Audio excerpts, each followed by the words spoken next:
Tiga media Italia memberitakan pencari bakat Inter sedang pantau Jay Izzes. Media-media Italia mengungkap bahwa pencari bakat Inter Milan menyaksikan langsung pertandingan Lecce versus Venezia di Stadio Comunale Via del Mare, Minggu 6 April malam guna memantau Jay Izzes. Seorang pencari bakat Nerazzurri hadir di Stadio Via del Mare, tempat Lecce bermain imbang 1-1 melawan Venezia, untuk mengamati penampilan Izzes dan Nikola Krstovic, penyerang Lecce, tulis Calciomercato dalam beritanya. Calciomercato menyebut kemungkinan Lecce dan Venezia bakal terdegradasi dari Serie A, maka pemain-pemain potensial dari kedua tim akan menjadi buruan klub besar. Kemungkinan kegagalan Lecce dan Venezia untuk tetap berada di divisi teratas berikutnya dapat menyebabkan keluarnya dua klub yang banyak dicari di pasar, muda dan punya masa depan. Tulis Calciomercato dikutip dari CNN Indonesia. Media Italia lainnya, FC Inter 1908, juga menyebut manajemen Nerazzurri sudah aktif mempersiapkan masa depan tim dengan salah satunya memantau Jay Izzes. Manajemen Nerazzurri sudah aktif untuk masa depan. Konfirmasi terhadap dua profil sudah muncul dalam beberapa hari terakhir, tulis FC Inter 1908. Tim Inter dilaporkan menyukai Jay Izzes, pemain Indonesia untuk Venezia. Penampilannya yang hebat telah membuatnya dilirik AC Milan dan Napoli dalam beberapa bulan terakhir, dan menjadi incaran Inter Milan. Tulis FC Inter 1908 menambahkan media Italia lainnya, L'Interista, juga mengungkap soal pencari bakat Inter Milan yang memantau Jay Izzes saat Venezia melawan Lecce. Seorang pencari bakat Nerazzurri berada di Via del Mare untuk menemui Jay Izzes, bek kelahiran 2000 yang dimiliki Lagunari dan Nikola Krstovic dari Salentini secara langsung, tulis L'Interista.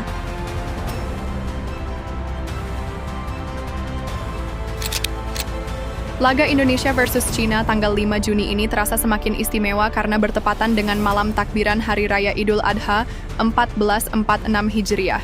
Sebuah momen yang unik dan penuh semangat, di mana gegap gempita takbir akan berpadu dengan dukungan membahana untuk skuad Garuda di SUGBK. Bayangkan betapa meriahnya suasana Jakarta pada malam itu. Setelah seharian mempersiapkan perayaan Idul Adha, masyarakat Indonesia akan berbondong-bondong menuju SUGBK untuk memberikan dukungan maksimal kepada timnas senior.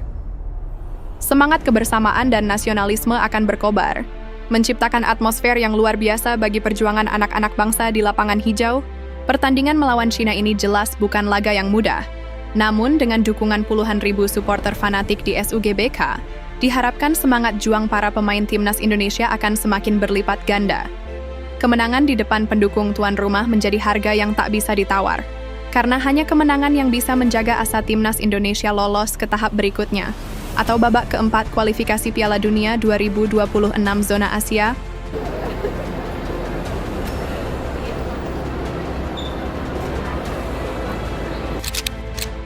Asisten pelatih timnas Indonesia, Denny Lanzaat, sedang menikmati masa mudik yang menarik. Lanzaat diketahui mudik ke kampung halaman sang ibu di Pulau Buru, Maluku. Sambutan masyarakat setempat pun sangat heboh. Mereka menyambut Denny Lanzaat layaknya seorang pahlawan.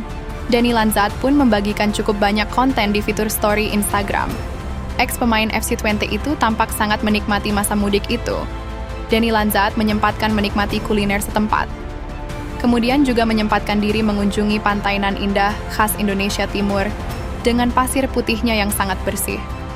Ada juga momen Denny Lanzaat menyaksikan anak-anak di Pulau Buru yang sedang asik bermain bola di lapangan kampung. Denny Lanzaat memang memiliki garis keturunan Maluku. Garis keturunan itu disebut berasal dari sang ibu yang memiliki marga Salasiwa. Meski memiliki garis keturunan Indonesia dari sang ibu, Denny Lanzaat sebelumnya belum pernah mengunjungi Indonesia, hingga akhirnya sejak beberapa bulan lalu ia bekerja sebagai salah satu asisten pelatih di timnas Indonesia. Iya, akhirnya kembali ke akar saya, ke kampung Waiputi, Buru, ujar Denny Lanzaat via Instagram.